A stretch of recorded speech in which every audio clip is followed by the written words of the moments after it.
Some say the motivation is the belt. Some say motivation is the trophy. Well, I say motivation is the money for me. Because the money was able to retire my mother, put my dad in a comfortable position, put my kids in the best area. I come from a rough background. I come from a rough area. Because if you think small things happen. I always dream big. I always believe. I believe in my team. I believe in these fighters. I mean, everything you got on costs money. Everything you do costs money. You can't take your wife on a date for free. And I'm a good person. And I call a spade a spade. Money don't make me, I make money. And without money, I'd be the same person. I fought so many fights for free. You know, I'm always thinking, how can I get better? How can our company grow? How can I continue to teach people around me how to fish? And I don't want to fish for them. We teach you how to become entrepreneurs. And if we can't, we want you to be the best that you can be if you're up under the banner. You know, this dream that I had started years and years and years ago. You know, no matter what my dad did, you know, because he done whatever he had to do to give me a finer life, to give me a better life, to give me the best life that he could give me. And everything happens for a reason. Even when my dad was incarcerated and he went away, I still will hear his words in the back of my mind. Continue to work hard. Nothing is gonna come easy. I worked hard. I worked extremely hard to get to this point. And every day I know I'm blessed. I'm truly, truly blessed. And I don't take anything for granted. And nobody in here can take anything for granted. Yes, everyone sees, you know, us on All Access or when I was with HBO 24/7. They see all the flashiness, all the talking, the trash talking. I had a game plan. And when I say TBE, it's no disrespect to no legendary champion. Because every fighter that's in this room has to feel that he's the best. If not, you in the wrong sport. People don't understand what it takes. These young fighters come in the gym at 4 and 5 in the morning and work and bust it. Because their ultimate goal is to surpass y'all legends. Because they want to become legends. It was written in the history books for all of us to be here today. For me to speak my mind and say what I want to say. For me to speak from the heart.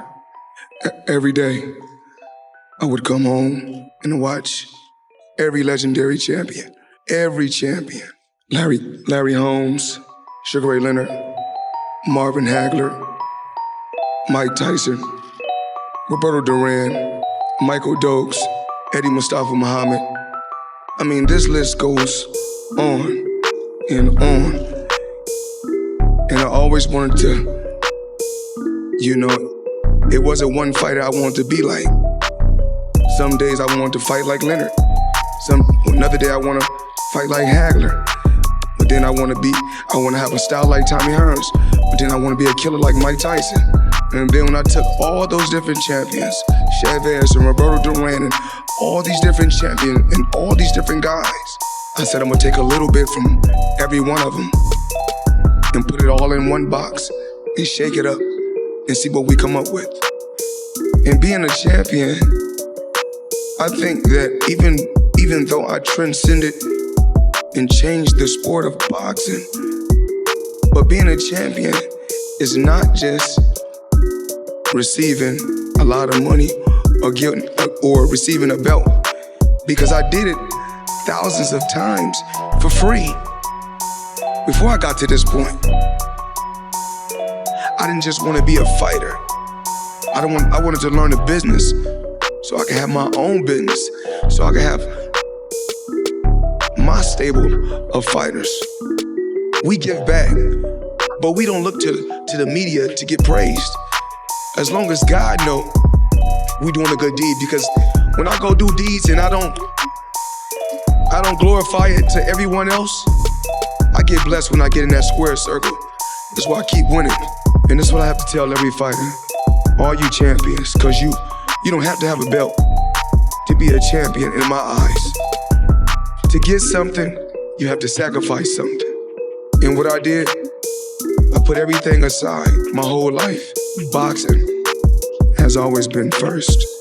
I never focus on anything but the guy that's in front of me. Because when it comes down to it, I always said this for many, many years, the fans cannot fight for you. And one thing I know I can do, I can fight. So, the fans, when they shout, scream, I don't worry about nothing. I just, keep my composure and stick to the game plan.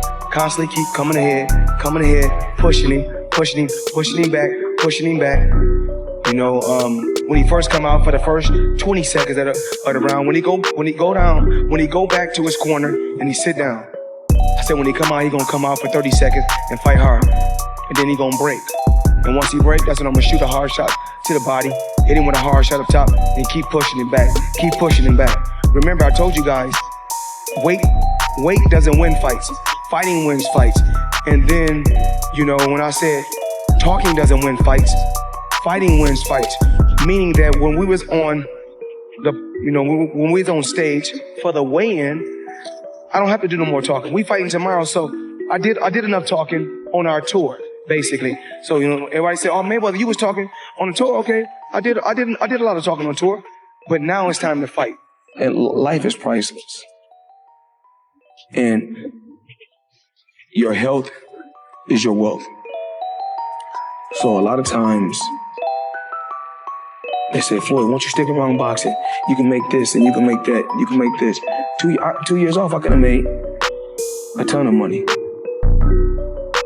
But remember, your health is your wealth. I never wanted, as far as, making weight. When you ask me about Gervonta Tank making weight, he's young. But when I was young, I think I would have made those same mistakes if I didn't have my father in my life. Just being a coach that was extremely hard on me. I think that if he didn't discipline me in boxing, I don't really know where, how my career would have played out. I didn't want to slack, and I didn't want to seem irresponsible or not disciplined. So that's why I always you got to sacrifice something to get something. So that's why I've always made sacrifices to get to a certain level. And to get to the pinnacle, you got to make sacrifices, and that's what I did. My ultimate goal is to become a $100 million fighter. Once I seen guys like when Mike Tyson, and I seen it myself with my own eyes. When I seen that Bentley at the boxing gym, and I seen that diamond Rolex, I said, I want that. And I knew what it took. So I know when my opponent is asleep, I'm out there at 4 or 5 in the morning, chopping trees, working, to this day. Cause I can retire today. I'm well off, very comfortable. But I got the will to win.